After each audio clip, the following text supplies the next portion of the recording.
تو دین شعبدے بازی کا نام ایک جو ہمارے ملک میں اللہ رسول کا اتنا تعارف نہیں ہے جتنا ولیوں کا تعارف ہے. ولیوں کا تعارف کرنا، ان کی زندگی پڑھنا ہمارے ایمان کا حصہ ہے، لیکن ہم ہندی معاشرت سے متاثر ہیں. ہم نے ولیوں کو بھی اللہ کے قریب پہنچا دیا اور جھوٹی سچا جو کچھ چاہا لکھ دیا. اس امت نے دین کو بچایا ہے سند کے ساتھ. یہ تھوڑا ہے کہ جو مرضی لکھا ہوا آمین.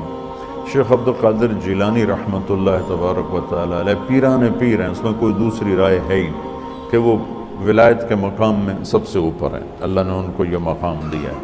لیکن ان کے بارے میں جھوٹی باتیں. سلام پھیرتے تھے، جب ادھر منہ کرتے تھے تو ادھر والے علماء بن جاتے تھے، اور ادھر منہ پھیرتے تھے تو ادھر والے حافظ بن جاتے تھے، اور وہ ان پڑھ کہتے ہیں سبحان اللہ. ارے بھائی ایسا نہیں. میرے نبی سے بڑی نظر ہے جیلانی کی. قطب سبحانی، پیران پیر، جتنے ٹائٹل دو تھوڑے ہیں، لیکن میرے نبی کے سامنے تو وہ ایک تنکے کی حیثیت نہیں رکھتے ہیں. ساری ولایت تو بہت چھوٹی چیز ہے. سارے انبیاء اکٹھے ہو جائیں تو میرے نبی کے سامنے کیا ہے؟ کچھ بھی نہیں. تو میرے نبی سلام پھیرتے تو عالم بنا دیتے، ادھر سلام پھیرتے تو حافظ بنا دیتے. آپ نے تو کیا نہیں تو یہ پیران پیر کیسے کر دیا؟ یہ اس قسم کے جھوٹے قصوں نے وہ دین کا حلیہ بگاڑ دیا، دین کی شکل بگاڑ دی. مثال کے طور پہ یعنی آپ اگر ہمارے صوفیاء کی کتابیں اٹھا کے پڑھنا شروع کریں نا، تو آپ کو وہ ایسی ایسی یعنی باتیں اور ان کے اندر ملیں گی کہ آپ کہیں گے یار یہ باتیں مطلب کوئی عقل میں آنے والی نہیں ہے. تذکرۃ الاولیاء کتاب دیوبند بریلوی دونوں چھاپ رہے ہیں، اس میں آپ ذرا بزرگوں کے دعوے سنیں. وہ بندہ کہتا ہے یار یہ کون سی کرامتیں ہیں؟ انہوں نے سورج واپس بلانے ہیں. شاہ شمس نے بلایا سورج نو تے بوٹی پون دیتی ملتان او ملتان ہی پونی جانی سگردوچ نہیں ہو سکتی کیونکہ وہ تو سورج آنا نہیں نا. اور سر وہ ایکویٹر دے خط استوا دے نزدیک ہے، جڑے بھی شہر ہون گے وہ گرمی ہوئے گی ہوتے. اس طریقے سے وہ لوگ یعنی باتیں کرتے کرتے دنیا سے چلے گئے، کہانیاں کرا کے چلے گئے. اور اکثر آپ نے کئی بزرگوں کے بارے میں سنا ہوگا جی جناب ایک کوئی ان کے پاس ان پڑھ بندہ چلا گیا، جی منو قرآن پڑھا دو. وہ کہتا جی بزرگوں نے کہا جی میرے پیچھے نماز پڑھی. کہتے ہیں جی پیچھے نماز نیت کی. نماز تو ایک نے نیت کی تھی، وہ کہتے ہیں دائیں طرف سلام پھیرا، جتنے سارے حافظ بن گئے. آپ کہتے ہیں سبحان اللہ. بائیں طرف والے سارے ناظرہ بن گئے. نبی علیہ السلام کے پاس جب کوئی قرآن پڑھنے جاتا تھا وہ اصحاب صفہ میں شامل ہوتا تھا، بیچارہ فاقے کاٹتا تھا،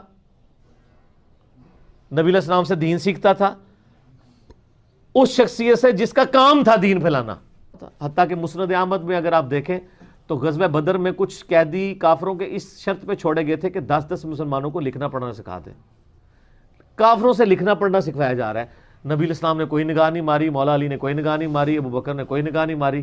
ان نگاہوں بعد ہی پیداوار نے، پیداوار بھی کوئی نہیں، جعلی نے ہے ہی کوئی نہیں. ٹھیک ہے، تو یہ کرامات اور یہ ان کے اوپر وہ چل رہے ہوتے ہیں. بیسیکلی وہ دیومالائی قصے کہانیوں سے دین کو وائلیٹ کرنا چاہ رہے ہوتے ہیں.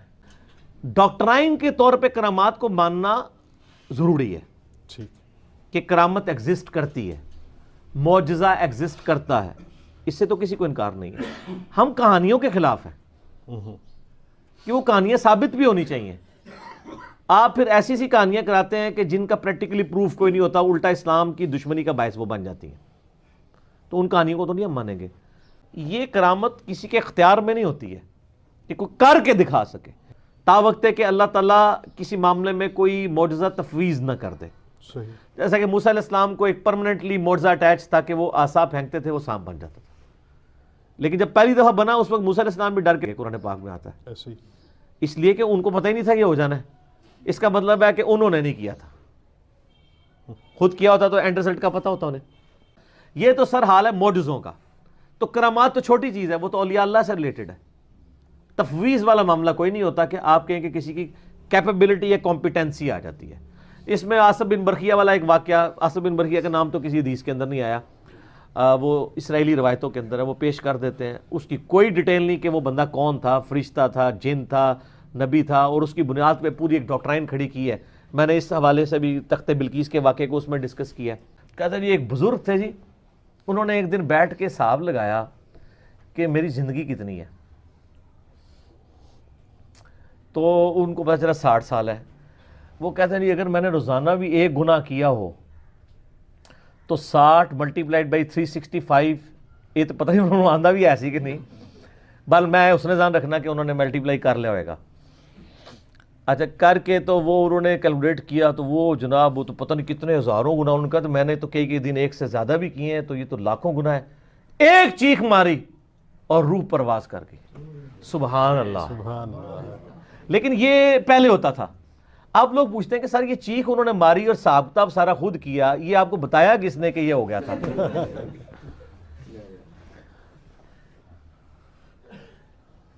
وہ ایک خربوزے والے بھی تو بزرگ ہیں نا, وہ انہوں نے اس لیے نہیں کھایا خربوزہ کہ وہ ہاں ایتھو بڑھیا سی کہ اتو بڑھیا سی کہ اتو بڑھیا سی.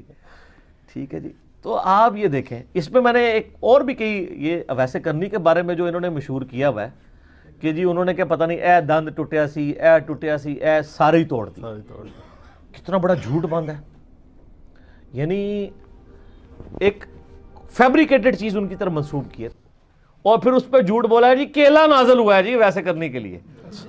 کتنے لوگوں میں مشہور ہے وہ کیلا سر پہلے دا ہے اللہ.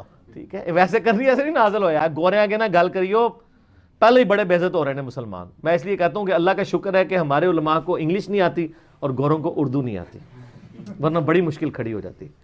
ان کو اپنے مزاحیہ پروگرام جو ہے نا وہ کون سا ایک پروگرام چلتا ہے وہ حسب حال تو اردو میں چلتا ہے نا, انگلش میں وہ جو ایک ہے وہ میرے بچے دیکھ رہے ہوتے ہیں, وہ نام ہوتا ہے وہ جو بغیر یعنی بولے ہوئے ایکٹنگ کرتا ہے, مسٹر بین. مسٹر بین. تو وہ مسٹر بین فیل ہو جانا تھا سر. ہمارے علماء ماشاءاللہ جو کچھ بیان کرتے ہیں نا, جی جی, تو یہ آپ کو ہر جگہ مسٹر بین نظر آنے تھے. لیکن اللہ کا شکر ہے کہ ان کو انگلش نہیں آتی, ان کو اردو نہیں آتی, اس کی وجہ سے اسلام بدنامی سے بچ گیا. ادروائز جو کچھ اور بولا میں کرامات ہوتے. اگلا سوال کرو.